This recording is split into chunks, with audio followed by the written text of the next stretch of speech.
mendengarkan firman Tuhan, berdiskusi, belajar bersama-sama akan kebenaran firman-Mu. Terangi hati dan pikiran kami, pimpin kami Roh Kudus. Di dalam nama Tuhan Yesus kami berdoa.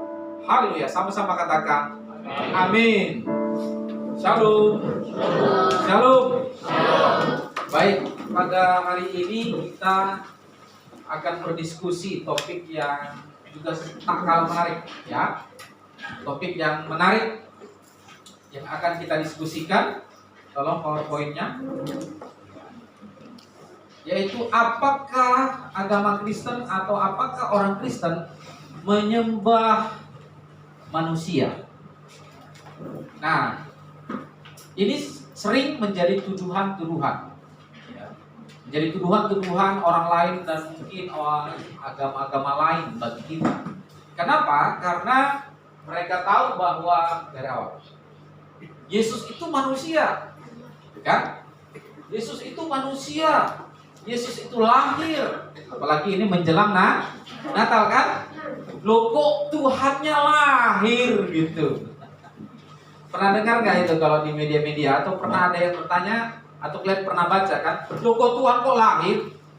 Loh, kalau Tuhan lahir itu loh bukan Tuhan, itu manusia. Halo. Kemudian setiap kali menjelang Jumat Agung, maka diperingati hari apa? Kematian. Loh, kok Tuhan mati? Loh, kok Tuhan mati? Itu pertanyaan. Dan lain sebagainya. Itu sering sekali, kan? Nah, pertanyaannya adalah apakah agama Kristen atau kita menyembah manusia? Kan? Ya. Nah, ini akan menjadi yang topik akan kita bahas. Ini harus bisa dijawab oleh orang Kristen. Amin. Amin. Ya, slide kedua. Nah, lihat di sini. Yesus lahir, Yesus mati, dibunuh, dan Yesus disalibkan, dan dia tidak bisa melawan orang-orang yang menyalibkannya. Yesus itu kemudian ditelanjangi. Loh, kok Tuhan begitu? Sebenarnya ada banyak kesalahpahaman yang terjadi. Ada banyak asumsi-asumsi yang mereka sebenarnya tidak tahu sama sekali apa yang diajarkan Alkitab tentang siapa Yesus Kristus. Mereka comot satu peristiwa, satu ayat, dan kemudian mereka lepaskan, dan kemudian mereka klaim dengan tuduhan-tuduhan yang palsu. Kemudian kalau Yesus lahir kemudian mati, berarti sama saja dong, kita juga sama, kan? Kita juga lahir kemudian nanti mati. Apa bedanya? Loh, kenapa kita sembah Yesus itu? Nah, itu adalah pemahaman yang sepenggal dari orang-orang yang tidak mengerti kebenaran firman Tuhan. Tetapi ini harus dijawab. Dan bahkan kalau Anda baca dan kemudian searching di YouTube, itu banyak sekali. Ya. Tahun 325 pada Konsili Nisea, maka disitulah Yesus Kristus diangkat menjadi Tuhan. Loh, kok manusia diangkat menjadi Tuhan? Siapa yang mengangkat Yesus jadi Tuhan? Loh, masa manusia diangkat jadi Tuhan? Nah, ini adalah tuduhan-tuduhan yang sungguh-sungguh tidak berdasar dari beberapa orang. Dan ini, saudara, Anda harus menjawabnya. Anda harus memahami dan kemudian Anda harus bisa memberikan jawaban atas ini. Kalau tidak, atau Anda malas, jangan-jangan Anda tidak bisa dan tidak memahami. Nah, saudara-saudara dikasih Tuhan, kita akan perhatikan siapa itu Yesus sebenarnya. Siapa Yesus itu sebenarnya? Mari kita perhatikan. Saya minta, mana? Dandi tadi mana? Ya, tolong Dandi panggil. Ya, tolong nanti dia bacakan ayatnya. Silakan. Bawa Alkitab. Lanjut.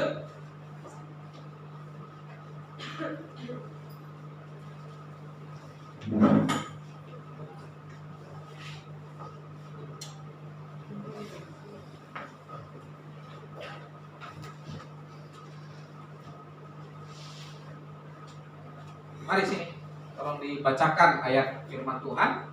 Dan semuanya tolong sama-sama dibaca. Ya, kenapa tidak pakai laptop kita yang baru? Yang tolong diinstal ya, laptop kita yang baru itu tolong diinstal, isi worship itu sudah kita bilang ya. Jadi tolong, kemudian itu yang dipakai supaya kampus ya jangan di sini. Oke, baik, itu dia. Yang pertama, baik, semua tolong buka. Kita lihat ya, Kristus itu di kekekalan masa lampau. Mari kita lihat di dalam Perjanjian Lama, di dalam Mika 5 ayat 1. Mika 5 ayat 1. Tolong bacakan nanti, silakan. Mika 5 ayat 1. Tetapi engkau, hai Betlehem Efrata, ayah terkecil di antara kaum-kaum Yehuda, daripadamu akan bangkit bagiku seorang yang akan memerintah Israel, yang permulaannya sudah sejak purbakala, sejak dahulu kala. Sejak purbakala, sejak dahulu kala. Kata yang merujuk kepada waktu yang sungguh sangat-sangat lampau. Bayangkan, Mika 5 ayat 1 sudah menjelaskan bahwa Mesias itu keberadaannya sudah ada sejak lampau. Padahal secara kemanusiaan siapa yang duluan lahir? Mika atau Yesus? Mika. Tapi Mika telah menubuatkan Mesias yang akan lahir. Dan Mika menjelaskan bahwa Mesias yang akan lahir itu keberadaan eksistensinya sudah ada pada masa lampau. Ini menjelaskan tentang kekekalan Yesus Kristus. Amin. Bahwa Yesus Kristus itu keberadaannya kekal,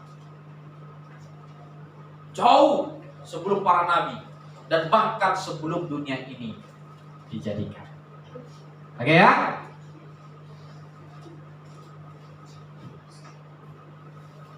Ya, berikutnya.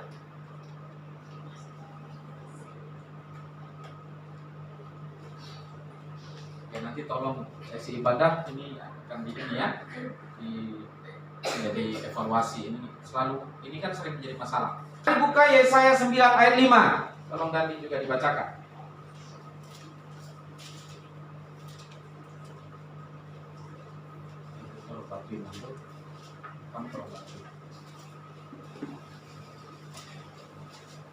Ya, silakan. Yesaya 9 ayat 5. Yesaya 9 ayat 5. Sebab seorang anak telah lahir untuk kita, seorang putra telah diberikan untuk kita, lambang pemerintahan ada di atas bahunya, dan namanya disebutkan orang, penasihat ajaib, Allah yang perkasa, Bapa yang kekal, Raja damai. Ya, Yesus itu siapa disebut? Mesias itu siapa? Disebut Bapa yang kekal. Yang pertama, dia disebut Bapa yang kekal. Kekal berarti keberadaannya dia kekal sebelum dunia dijadikan. Dan dia juga disebut sebagai apa? Raja damai. Dan dia disebut Allah perkasa.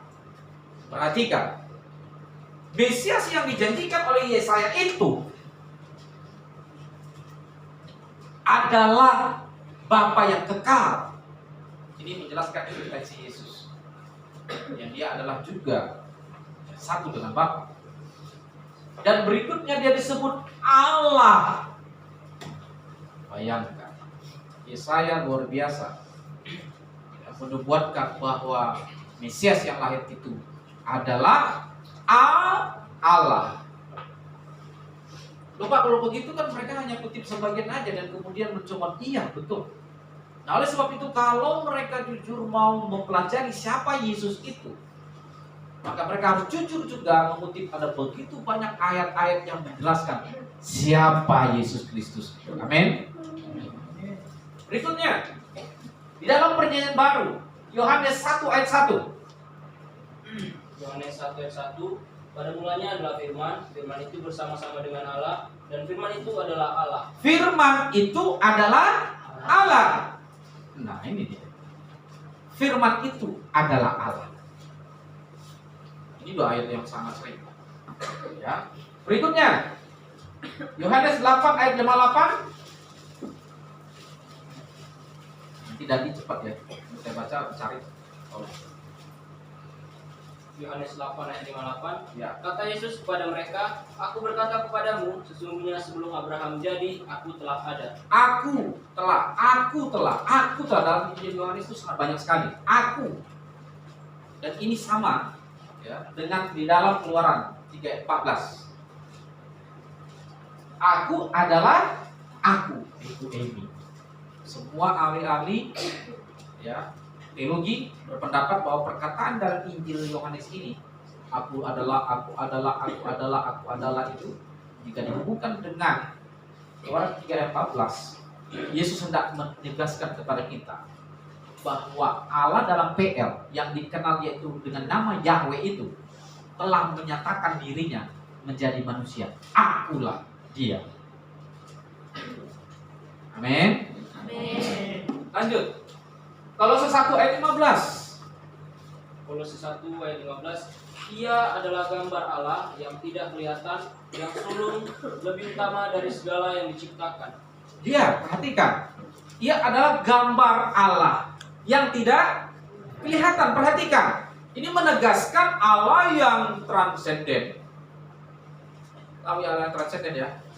Allah yang dalam filosofinya itu tidak dapat dikenal, tidak menyatakan dirinya. Siapa Allah itu? Makanya kalau ditanya semua agama-agama, Allah itu siapa? Ya Allah itu ya Allah Maha Besar. Ya Allah Maha Besar itu siapa? Ya dia di sana jauh. Nah, kemudian Paulus katakan apa? Kelihatan, kata kelihatan. Ini menjelaskan tentang apa? Imanen.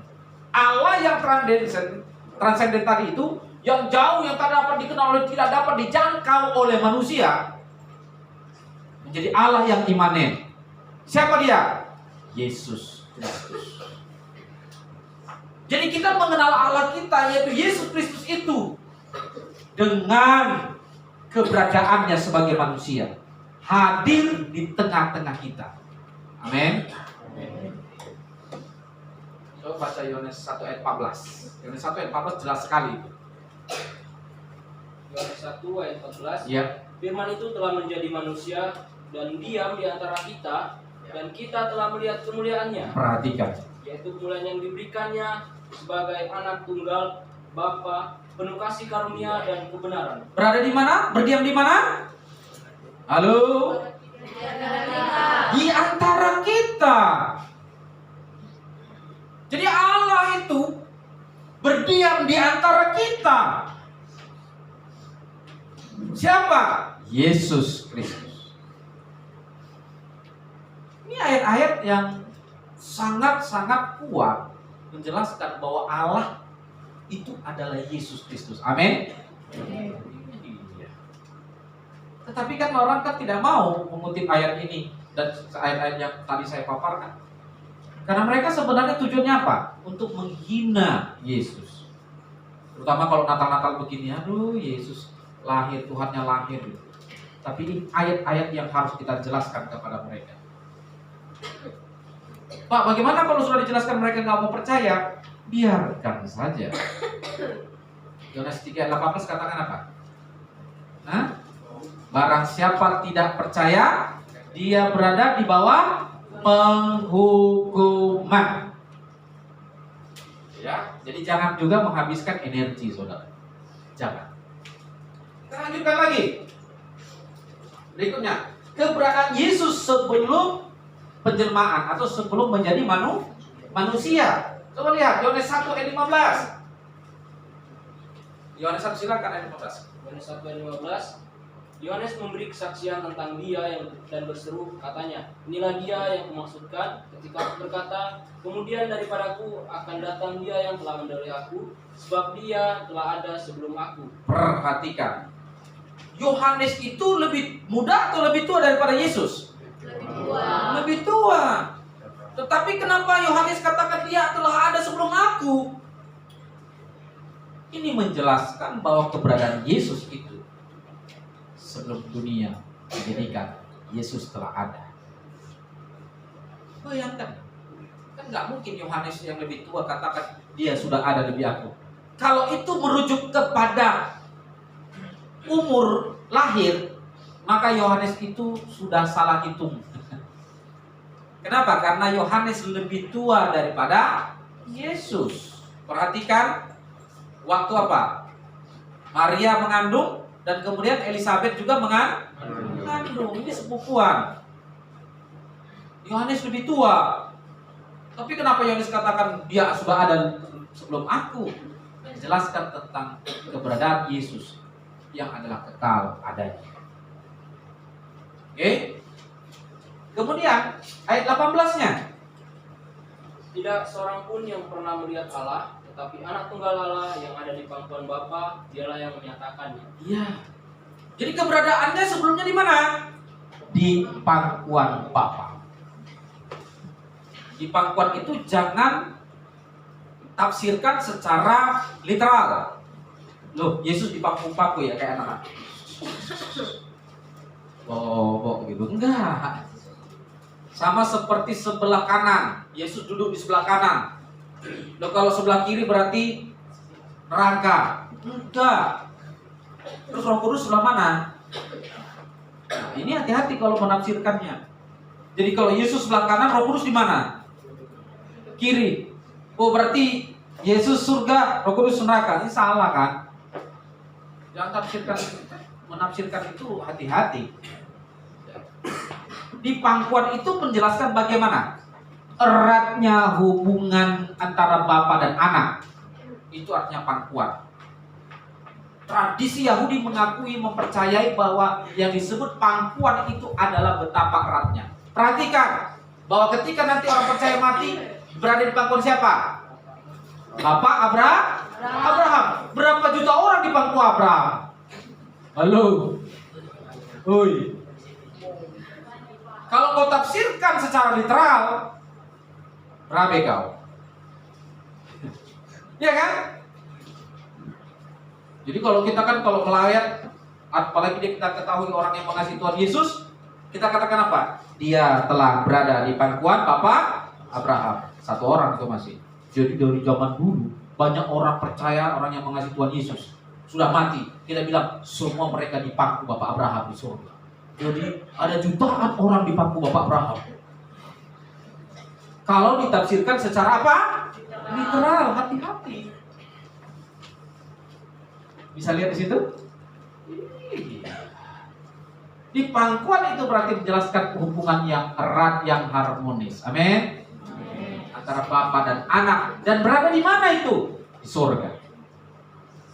Keberadaan Yesus sebelum jadi manusia, dia berada bersama dengan Bapa. Itu. Lanjutkan. Ayatnya yang berapa tadi? Ya, 30. Dialah yang maksud ketika kukatakan, kemudian daripadaku akan datang seorang yang telah mendahului aku, sebab dia telah ada sebelum aku. Sebelum aku. Oke. Tadi sudah juga tadi ya, sudah saya bahas. Kita lanjutkan Yohanes 3:13. Yohanes 3:13. Ya. Tidak ada seorang pun yang telah naik ke sorga selain daripada dia yang telah turun dari sorga, yaitu anak manusia. Tidak seorang pun yang naik ke sorga selain pada dia yang telah turun dari sorga. Siapa yang turun dari sorga tadi? Yesus. Dia juga yang ketika dia bangkit, dia naik ke sorga. Tidak seorang pun yang telah naik ke sorga. Loh Pak, ada orang yang bilang dia pernah naik ke sorga. Baca ayat ini. Loh Pak, pendeta loh Pak. Ya baca aja ayat ini. Jadi kita kembalikan kepada ayat Alkitab. Pernah sering dengar itu kan?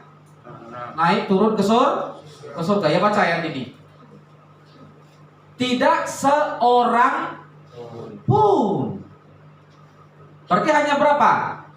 Hanya satu. Siapa? Yesus Kristus. Jadi kalau ada orang yang berkata dia naik turun surga, dia hendak menyamakan dirinya dengan Yesus atau yang lain-lain. Ini tegas. Cek ke. Berikutnya ayat 16. Karena begitu besar kasih Allah akan dunia ini, Oke. sehingga Ia telah mengaruniakan anaknya yang tunggal, supaya setiap orang yang Anaknya percaya yang kepadanya tunggal. tidak binasa, melainkan beroleh hidup yang kekal. Oke, Yesus memberikan hidup yang kekal. Apakah ada manusia yang dapat memberikan hidup yang kekal? Tidak ada. Selain pada Dia pastinya adalah Tuhan dan Allah. Berikutnya, ayat 17. Sebab Allah mengutus anaknya ke dalam dunia bukan untuk menghakimi dunia, melainkan untuk menyelamatkan Allah mengutus anaknya. Mengutus dari mana? Dari surga. Yesus berasal dari surga. Oke. Ya, lanjut lagi Yohanes 6 ayat 33. Karena roti yang dari Allah ialah roti yang turun dari surga dan yang Turun memberi hidup dari kepada surga. Yesus turun dari surga. Tetapi melalui prosesnya. Prosesnya apa? Lahir dari perawan Maria. Prosesnya saja. Kamu bayangkan kalau misalnya Yesus langsung dari surga turun. Langsung dia turun, terbang. Widih. Apa jadinya? Mengerikan. Tapi Alkitab dengan luar biasa, keberadaan Yesus yang adalah Allah memperkenalkan dirinya kepada kita dengan cara yang kita pahami, dengan cara yang manusia pahami, dengan culture manusia, yaitu apa? Lahir dari manusia. Luar biasa. Jadi cara yang dipakai oleh Allah untuk memperkenalkan dirinya adalah cara yang sering yang kita pahami. Itu merupakan pembelajaran yang sederhana yang dipakai oleh Tuhan agar kita memahami. Tapi kadang manusia pinginnya langsung gitu. Allah turun dari surga, mati kita semua. Ya, justru Allah memakai cara yang kita pahami sebagai manusia. Lahir. Berikutnya, Inilah roti yang telah turun dari surga, bukan roti seperti yang dimakan nenek moyangmu, dan mereka telah mati. Barang siapa makan roti ini, ia akan hidup selama-lamanya. hidup. Jadi Yesus memberikan hidup yang kekal. Jadi kalau tuduhan tadi bahwa Yesus itu adalah manusia biasa, itu nonsens. Justru Yesus adalah Allah yang mampu memberikan hidup yang kekal. Oke ya? Terus lanjut. Nah, kemudian keilahian Yesus yang dinyatakan oleh sifat-sifatnya, perhatikan di situ. Yang pertama adalah Dia Maha Kuasa. Mari kita lihat Matius 9 ayat 6. Matius 9 ayat 6. Tetapi supaya kamu tahu bahwa di dunia ini anak manusia berkuasa mengampuni dosa. Ya. Lalu berkatalah ia kepada orang lumpuh, bangunlah, angkatlah tempat tidurmu dan pulanglah ke rumahmu. Berkuasa mengampuni dosa. Siapa yang berkuasa mengampuni dosa? Allah. Manusia tidak dapat berkuasa mengampuni dosa. Tidak dapat. Manusia tidak dapat menyelesaikan dosa. Nggak dapat. Kita aja mengampuni sesama aja susah. Tapi mengampuni yang dimaksud di sini adalah menyelesaikan perseteruan dengan dosa. Yesus Kristus. Makanya orang-orang Yahudi, ahli Taurat, orang Farisi kaget. Siapa dia ini? Kenapa dia dapat berkata dia dapat mengampuni dosa? Dia kan manusia. Nah, orang Yahudi pun memahami Yesus.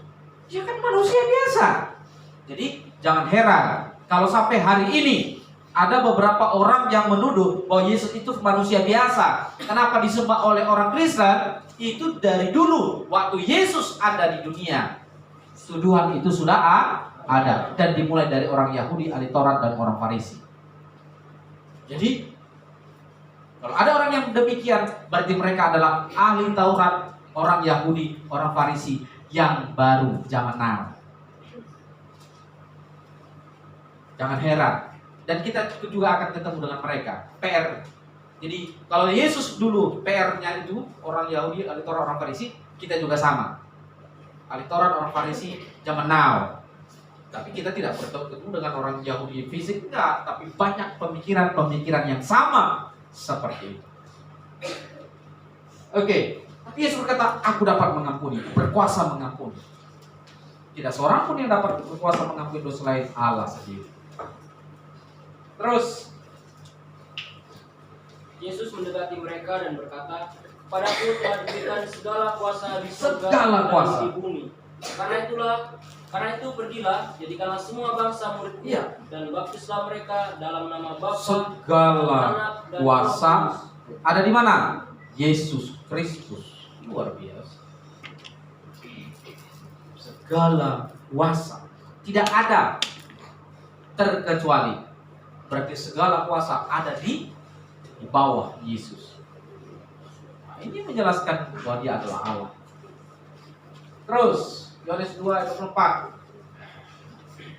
Tetapi Yesus sendiri tidak mempercayakan dirinya kepada mereka, karena ia mengenal mereka semua. Nah, mengetahui hati manusia. Coba kalian lihat samping kanan. Coba.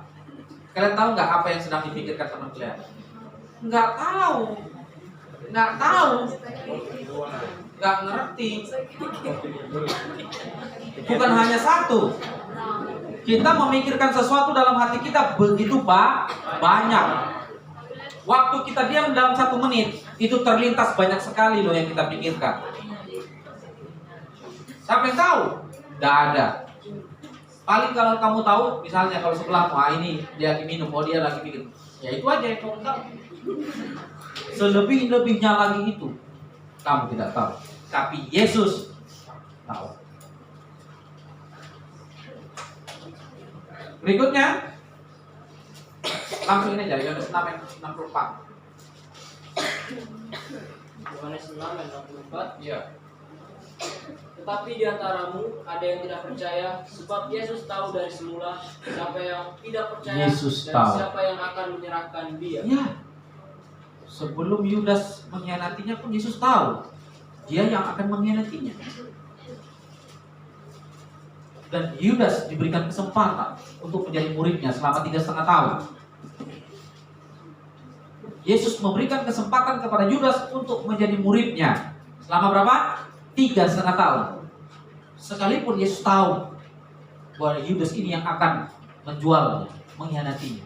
Luar biasa. Kamu mau begitu? Kamu tahu sebelahmu itu akan membunuhmu.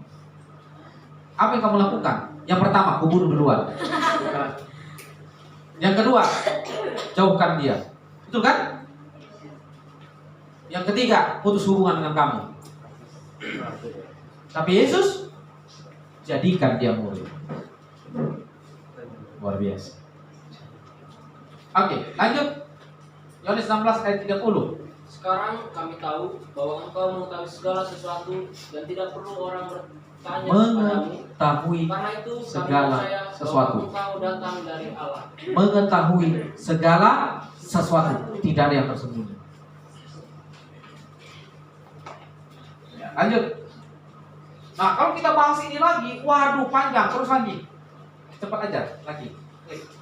Nah, kita lihat karyanya. Ya. Saya percepat aja ya. Tadi itu sebenarnya sama saja. Tapi itu itu bukti-bukti yang begitu banyak tentang keilahian Yesus. Oke, lanjut. Coba lihat Yohanes 1 ayat 2, 3. Ia pada mulanya bersama-sama dengan Allah, segala sesuatu dijadikan oleh Dia, dan tanpa Dia tidak ada sesuatu pun yang telah jadi dari segala yang telah dijadikan. Jadi Yesus pencipta segala sesuatu. Tidak ada di dalam alam semesta ini ya, yang tidak diciptakan oleh Dia. Yesus adalah pencipta segala sesuatu. Kalau demikian kita rujuk di dalam Perjanjian Lama.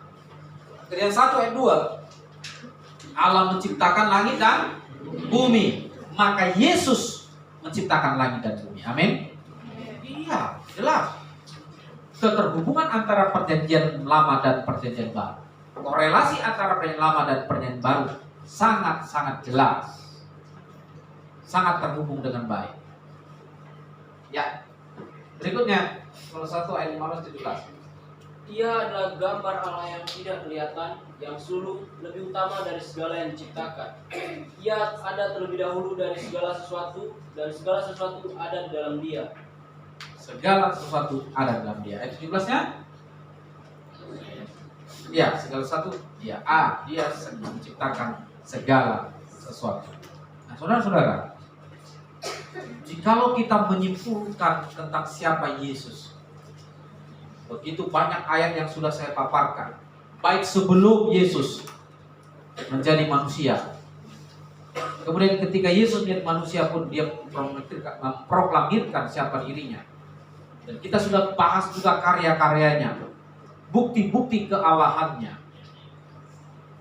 Maka tidak ada dasar yang berkata bahwa Yesus itu hanyalah manusia. Amin. Yesus itu adalah Allah yang menjadi manusia. Dia Allah sekaligus manusia. Ini yang benar.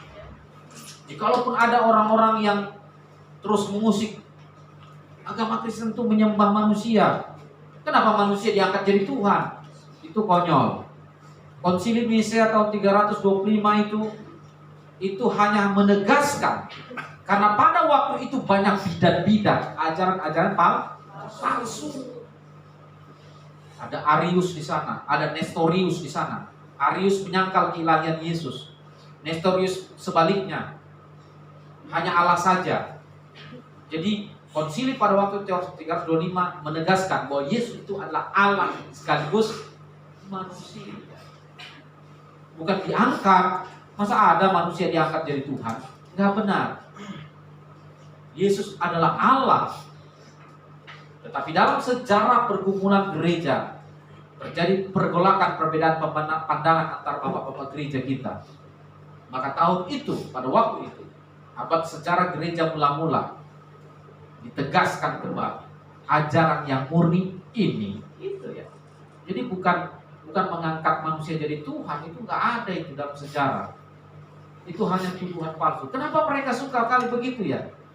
Ya memang mereka tidak ada kerjaan memang. Tetapi biarlah.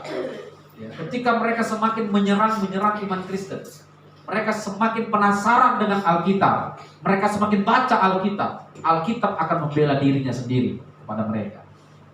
Dan kita doakan orang-orang yang membenci Yesus, ya, cepat atau lambat kita doakan saja supaya kiranya mereka cepat bertobat. Amin.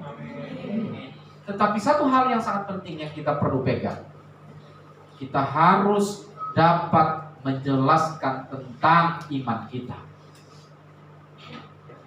Ketika kita ditanya, apakah orang Kristen menyembah manusia, maka engkau harus dapat berkata, kami adalah orang Kristen yang menyembah Allah yang menjadi manusia. Amin. Ketika jadi manusia, Yesus adalah Allah sekaligus manusia. Oh enggak kok, nyatanya mati kok. Kematian Yesus untuk menebus dosa. Jadi konteks porsinya harus dijelaskan. Jadi kalau orang katakan, tapi Yesus itu mati. Iya betul, Alkitab menjelaskan. Tapi tujuan kematiannya adalah dalam konteks karya penebusan dosa, karya penyelamatan. Kami nggak percaya, ya sudah. Kita sudah beritakan Injil tapi nggak percaya. Kenapa harus lahir? Iya, saya sudah jelaskan tadi. Allah yang luar biasa itu hadir ke dunia lewat cara yang kita pahami. Apa cara yang kita pahami? Lahir juga. Lahir. Jadi sangat kontekstual. Ya, teolog-teolog berkata bahwa peristiwa kelahiran Yesus itu adalah kontekstualisasi. Allah berkontekstual. Itu teologi kontekstual. Nah, jadi saudara-saudara, jelaskan kepada siapapun yang membutuhkan penjelasan. Kalau sudah dijelaskan tetapi tidak mau juga, sudahlah. Ya, doakan saja. Oleh sebab itu, penjelasan hari ini kiranya ya, dapat kita pahami bahwa Yesus adalah Allah yang menjadi manusia. Dan ketika dia jadi manusia, dia tetap Allah. Amin. Nah, kiranya jika kita jelaskan, ada banyak orang-orang yang selamat. Baik, ada yang bertanya?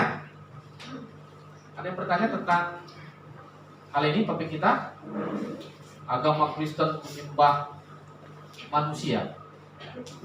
Apakah ada yang bertanya? Ivon duluan, mari sini. Ya, kuat aja suaranya ya. Silakan. Saya bertanya, ada 2 pertanyaan. Soal sini. Iya. Biar apa? Pertanyaan. Pertanyaan pertama saya yang terambil dalam surat Filipi pasal 2 ayat Filipi pasal 7 2. sampai 9 yang menyatakan yang walaupun dalam rupa Allah Ya. ia tidak menganggap.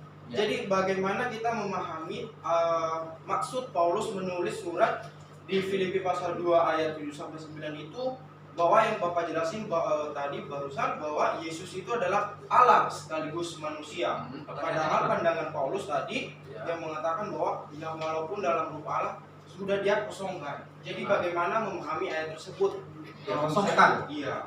Jadi pertanyaan pun apa makna dari Filipi 2 ayat 7 sampai 9. enggak spesifik aja makna apa di kalimat itu yang kamu tanya, karena itu kalau diuraikan banyak sekali sebenarnya pertanyaan. Iya, makna yang menyatakan bahwa ia mengosongkan dirinya dan menjadi atau mengambil rupa seorang hamba. Oke, jadi itu pertanyaannya ya, spesifik. Terus Dua. pertanyaan yang kedua. Ya. Pertanyaan yang kedua yaitu apakah Yesus selama di bumi eksistensinya itu tetap sama, yaitu Allah? Kalau memang eksistensinya sama, lalu mengapa Yesus tidak menyatakan secara tegas atau tidak keluar dari mulut Tuhan Yesus sendiri mengatakan bahwa saya adalah Tuhan? Terima kasih. Iya. Kenapa Yesus tidak kata, saya Allah loh, wih sembah saya? Oke, silakan. Iya.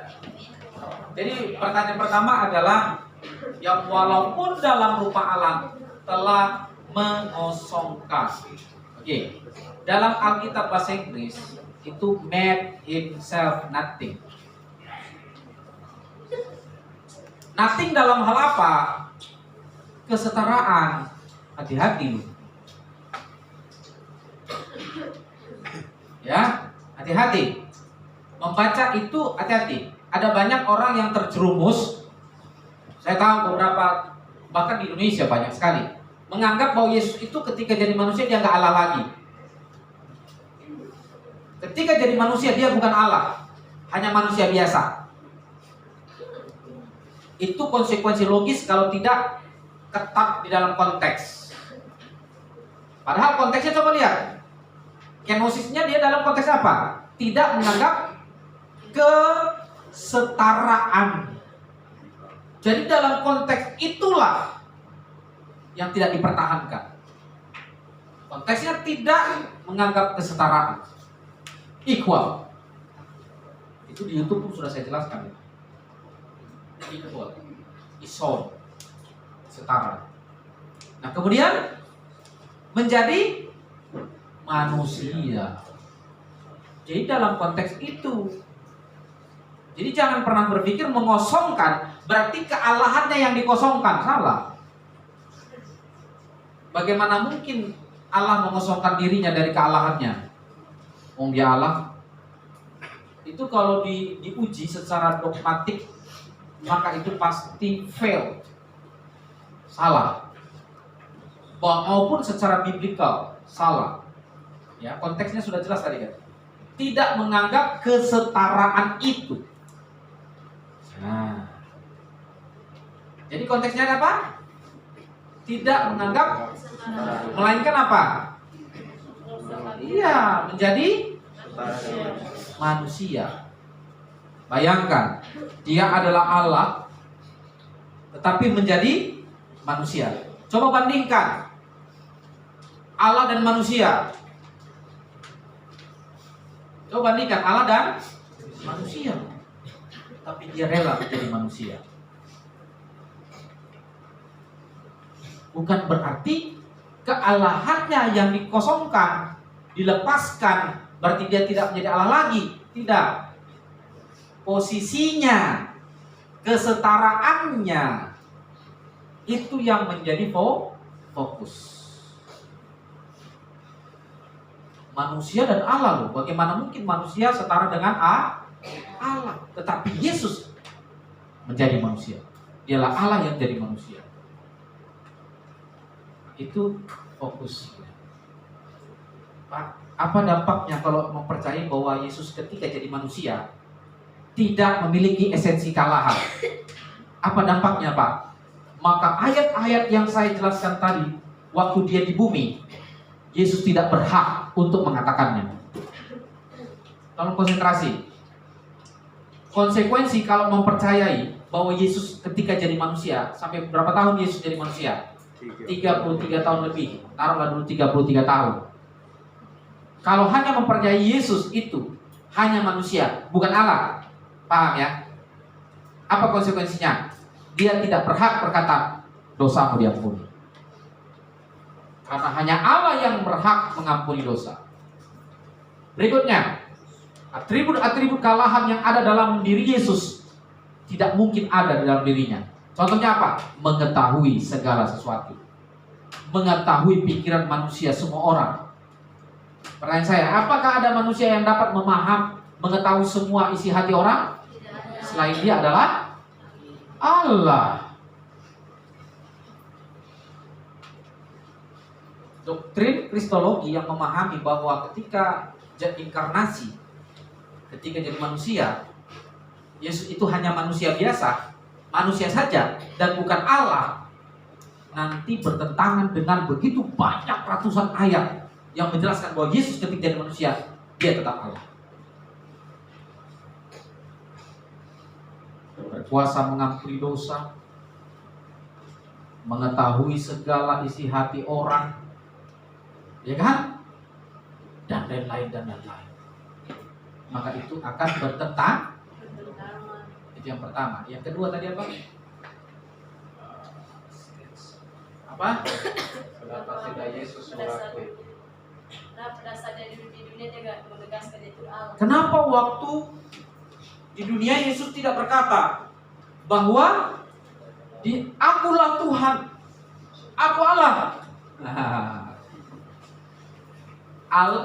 Kalau ada Allah begitu dan dia berkata dan memproklamirkan dirinya, aku adalah Allah, itu Allah palsu.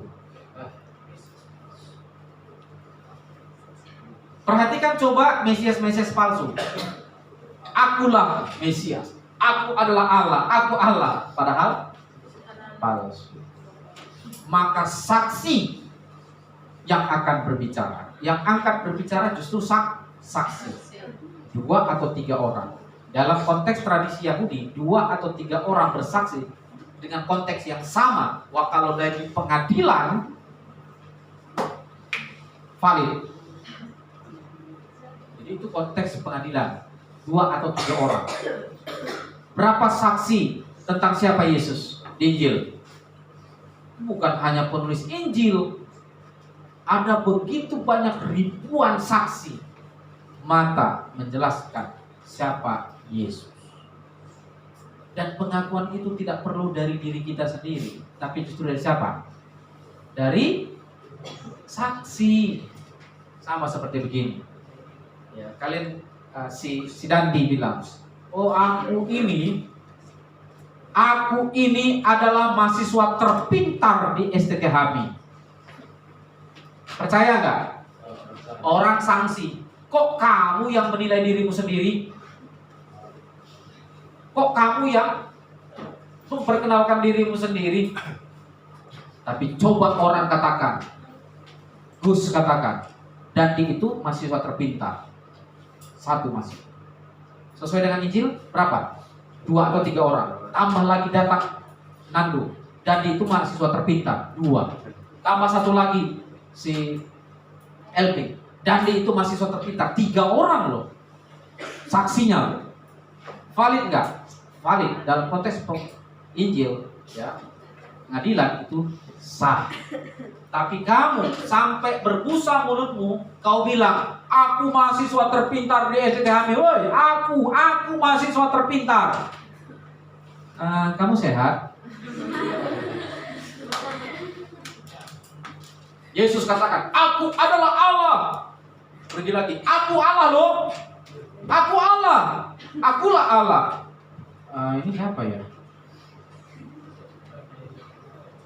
Tetapi perhatikan, saksi-saksi lah yang menyatakan bahwa Yesus itu adalah Allah. Tetapi ada konteks-konteks tertentu yang sangat bisa dasar kuat. Coba buka di dalam Yohanes pasal yang kelima.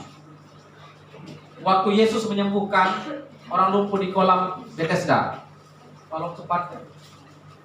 Yesus katakan, Bapakku bekerja sampai sekarang, oleh sebab itu aku pun bekerja. Orang Yahudi marah sekali. Kenapa dia katakan dia Allah itu Bapaknya? Dengan demikian menyamakan dirinya dengan Allah. Sudah dapat?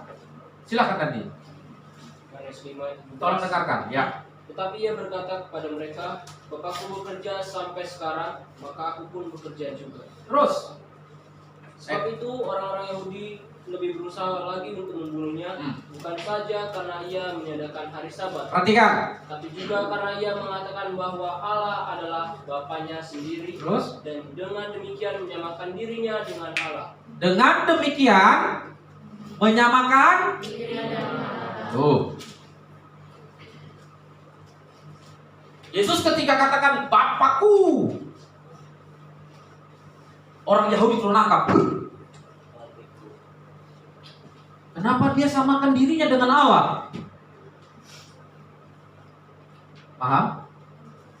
Yesus tidak umbar-umbar, aku Allah, aku Allah, aku Allah, aku Allah. Orang bilang, kamu gila, kamu gila.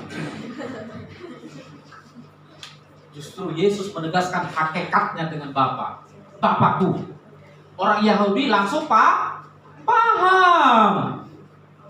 Loh, ini kok menyamakan dirinya dengan Allah. Jadi kalau itu pertanyaan-pertanyaan itu tadi itu sudah dilontarkan oleh siapa itu yang pernah dari Pakistan atau India itu, Ahmad Dedan atau siapa? Zakir turun, bukan naik. Zakir turun. Dia bilang, coba lihat di dalam Alkitab, apakah ada Yesus katakan aku adalah Allah? Nah, ini jawabannya bagi kalian. Coba. Kalau ada orang yang berkata dan mengaku aku Allah, itu orang gila. Itu bukan Allah. Jangan percaya dia. Tadi saya sudah jelaskan ilustrasinya ya. Iya. Tetapi dalam konteks-konteks teks tertentu, di mana Yesus katakan Bapakku, orang Yahudi langsung paham. Dia menyamakan dirinya dengan Allah. Kenapa Pak Zakir turun nggak tahu? Ya Zakir turun bukan orang Yahudi, tidak memahami Alkitab. Orang Kristen aja yang iya gimana kita ini? Iya, kok Yesus nggak pernah dia sebut Allah? Harusnya pernah. Aduh, kalah kita ini. Kamu jangan bodoh. Banyak kita yang karena nggak mau belajar. Saya harus jujur katakan, orang Kristen banyak nggak belajar. Termasuk masih teologi pun banyak malas belajar. Kalau kau malas baca buku, belajar sungguh-sungguh, kau dibodohin oleh Zakir turun. Bukan Zakir naik, Zakir turun. Dan langsung orang bilang, iya ya, aduh harusnya Yesus waktu jadi datang ke bumi, dia bilang, aku Allah. Baru percaya kita. Betapa malangnya dirimu, nasibmu. Udah paham? Oke. Nando, silakan tadi Nando ya, mau bertanya.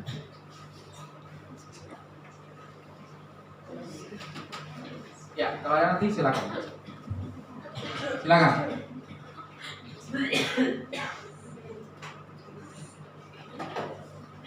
Jadi pembahasan kita mengenai agama Kristen menyembah manusia. Ya.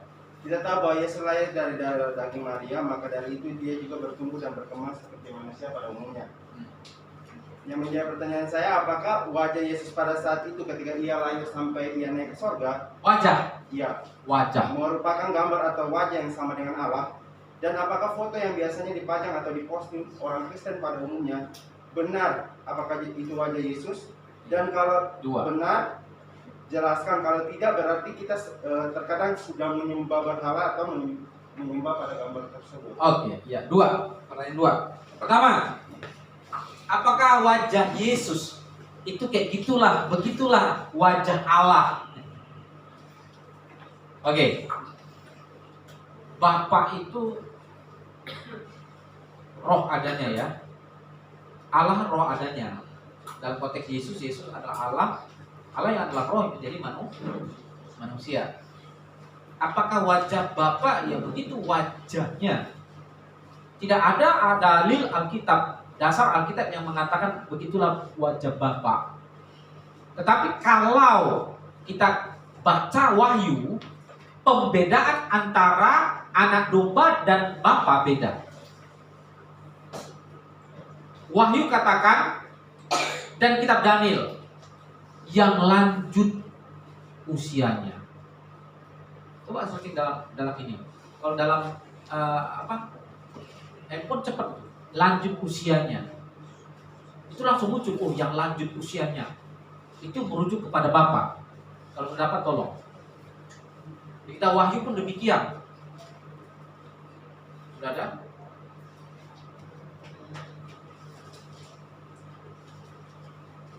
Dalam kitab Daniel dan Wahyu itu ada. Yang lanjut usianya, yang lanjut umurnya. Tetapi kemudian, ya ada, tolong. Daniel 7 ayat 9. Dan yang 7 ayat 9. 9, tolong baca dulu, cepat.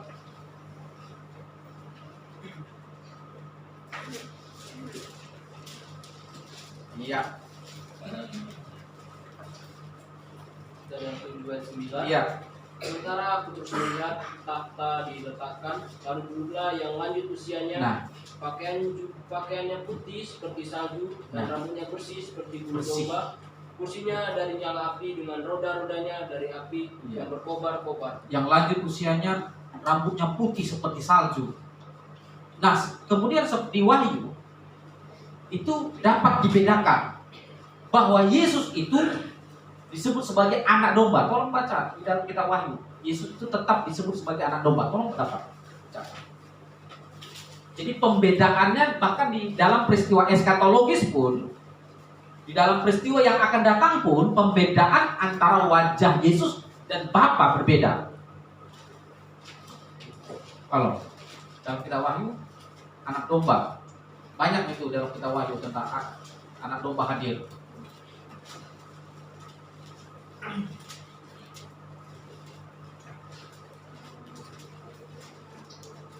Ada kitab Wahyu? Silakan nanti. Wahyu 5 ayat 13. Wahyu 5 ayat 13. Dan aku mendengar semua makhluk yang di surga dan yang di bumi dan yang di bawah bumi dan yang di laut dan semua yang ada di dalamnya berkata, bagi Dia yang duduk di tahta dan bagi anak domba adalah puji-pujian dan domba. hormat dan kemuliaan dan kuasa sampai selama-lamanya. Jadi Yesus bahkan di peristiwa eskatologis yang akan dia disebut sebagai anak domba. Yohanes ketika Yesus mau dibaptis, Yohanes katakan apa? Lihatlah anak domba Allah. Jelas ya? Pembedaan antara karakter wajah, penampakan Allah Bapa yang adalah rambut putih seperti salju, berkilau dan lanjut umurnya. Kemudian Yesus dia disebut anak domba. Itu jelas berbeda. Pertanyaan kedua, Nando. Apakah gambar Yesus? Nah, ini nggak ada gambar Yesus. Saya nggak terlalu suka juga kalau ada gambar-gambar Yesus. Nah, apakah gambar Yesus gondrong? Ada yang gondrong panjang, ada yang gondrongnya panjang segini. Ya segini, ada yang agak sebahu. Yang mana yang benar, Pak? Nggak ada yang benar. Loh, orang itu kan aktor gitu loh. Kalau kamu nonton film The Passion of the Christ, itu aktornya masih ada hidup sampai sekarang. Kalau dia datang ke sini, ih Tuhan Yesus datang. Turun dari surga. Kapan turunnya? Dia bilang, aku ini kan manusia, aku aktor, aku juga dibayar kemarin main film The Passion of the Christ. Sutradara itu Mel Gibson. Kau jangan bodoh, kata dia. I'm not Jesus, you know. Namanya kan ada, kau searching aja di internet. Aktor The Passion of Christ. Di internet ada namanya dia. Sampai sekarang masih hidup. Jangan nanti datang ke sini, Tuhan Yesus datang, haleluya. Nah, ini orang Indonesia nih kadang-kadang loh. Kan orang bule itu kan rambutnya panjang, hidung mancung, ya berjenggot begini, tinggi, mirip. Ini Yesus kayaknya. Indonesia kamu itu loh. Bersihkan pikiranmu itu loh. Dikit-dikit kalau ini Tuhan Yesus datang. Enggak, dia manusia. Jangan-jangan dia pun bukan percaya Yesus. Hati-hati kalian. Aktor-aktor kadang-kadang itu dia mainkan perannya saja, padahal dia tidak percaya Yesus. Dia kan profesional bermain film. Dibayar, selesai. Pak, gimana gambar-gambar yang lain? Kan itu gambar banyak versinya. Versi gambar Yesus bersama murid, 12 murid melakukan perjamuan kudus. Itu kan versi Da Vinci Code. Dialah yang melukis. Itu kan lukisan. Itu adalah hasil dari imajinatif pelukis, seniman itu. Dari mana dia tahu? Dari Alkitab. Alkitab itu penuh kasih. Yesus itu penuh kasih. Tapi dia juga tegas. Yesus itu baik. Dia menyayangi anak-anak. Tapi dia juga ini. Kemudian seniman itu imajinatif. Ini gimana? Kemudian dia mainkan pengetahuannya tentang bahwa Yesus adalah orang Yahudi. Orang Yahudi itu berpakaiannya dress bawah, ya kan? Jadi jangan kau pikir nanti kalau orang pakai dress itu, wih, ini Ustadz datang. Enggak, memang orang Timur Tengah begitu. Orang Yahudi pun begitu. Terus turun sampai sekarang. Cekotnya ada, jambang ada. Ya memang orang Yahudi rata-rata begitu.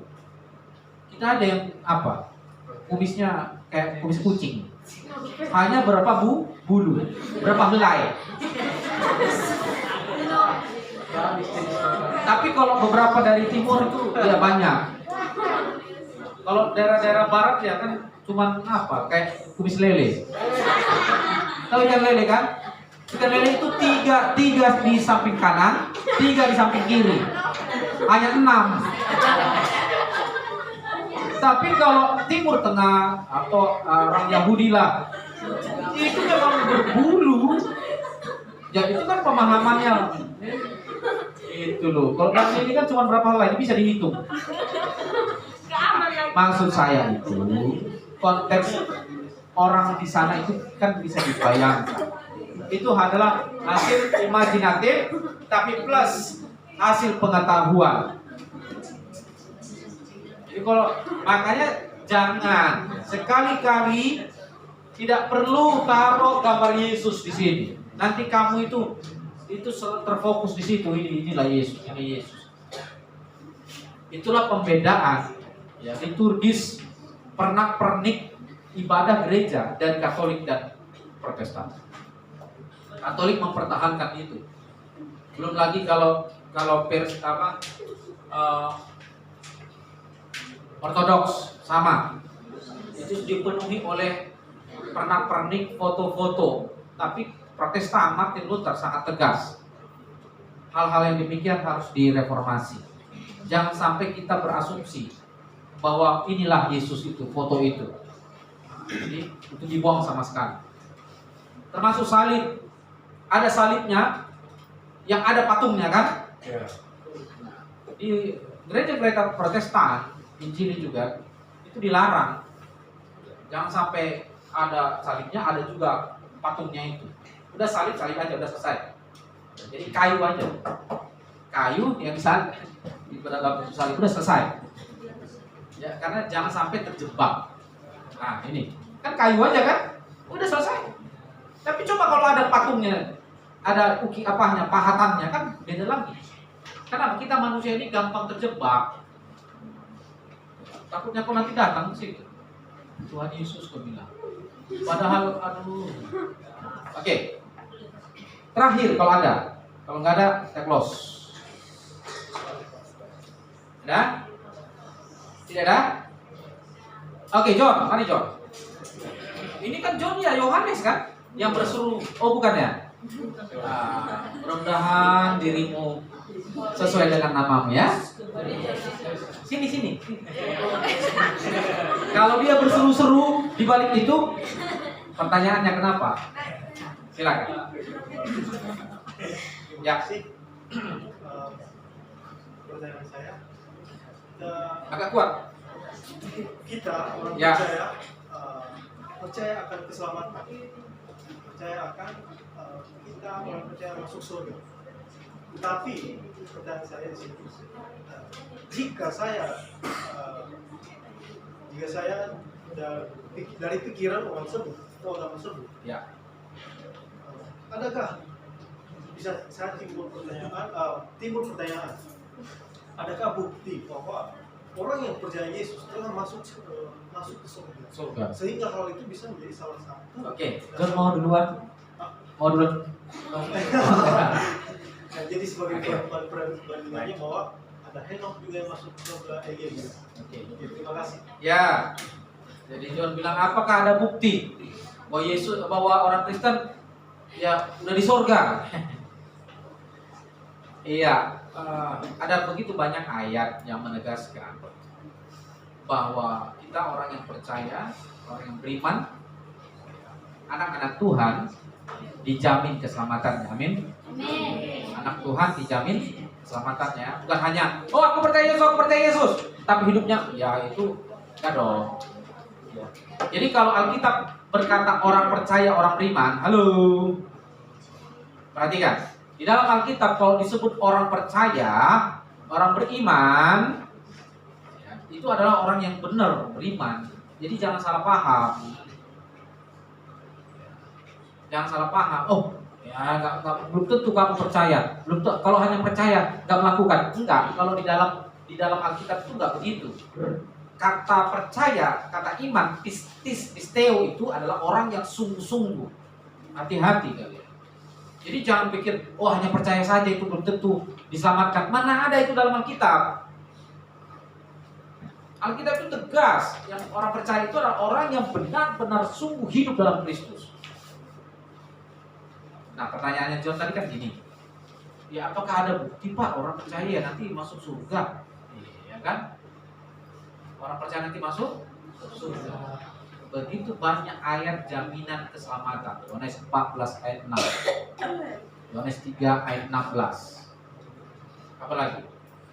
Terus lagi di mana? Dalam kitab Roma.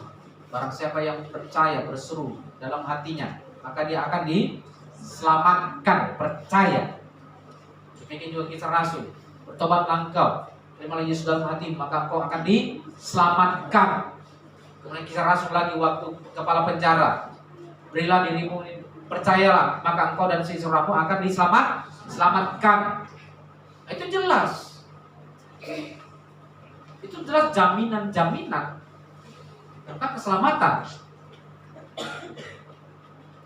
Kalau begitu apakah pasti surga? Pasti. Kenapa? Yang berkata itu siapa? Yesus dan para rasul. Pak, aku mau bukti, lihat. Makanya saya tanya tadi, kamu mau langsung lihat? Mari sama-sama kita eksekusi orang ini, supaya segera dia lihat. Ah, itu bercanda. Ibrani 11 ayat 1 berkata, apa? Iman adalah dasar dari segala sesuatu dan bukti dari apa yang tidak kita lihat. Ketika Yesus katakan, ketika kamu percaya maka kamu akan menerima hidup yang kekal, dan kita beriman, meskipun belum kita lihat surga itu. Sampai di sini belum pernah lihat surga, belum. Tapi yang disebut iman adalah itu bukti dari pengharapanmu, dan itu adalah kepastianmu.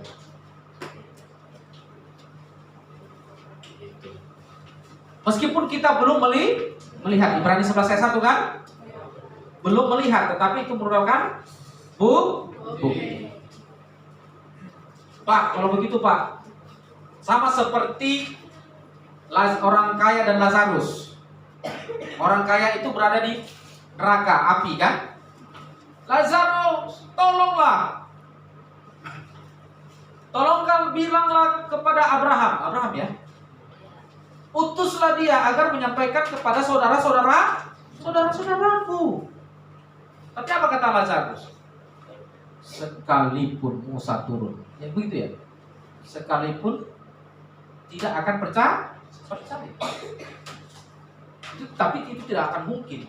Orang Lazarus sudah mati dan orang kaya itu pun sudah sama-sama mati.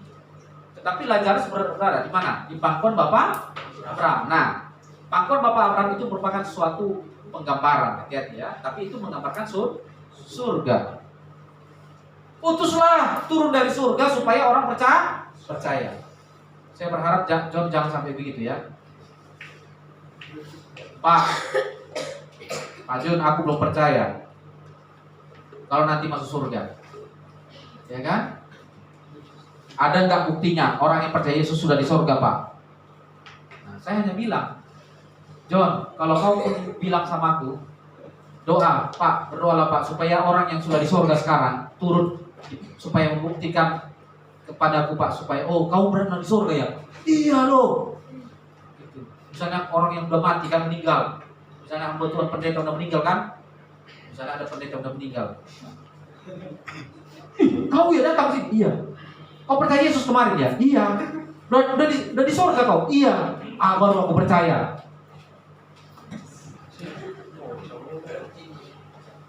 Ya, itu pertanyaan itu mirip sama seperti itu. Ada nggak bukti Pak? Orang yang udah percaya Yesus udah di surga? Sama itu. Tapi hanya saya menjawab, iman adalah bukti. Amin. Oke, sampai situ saja, saudara. Tuhan Yesus memberkati. Salam.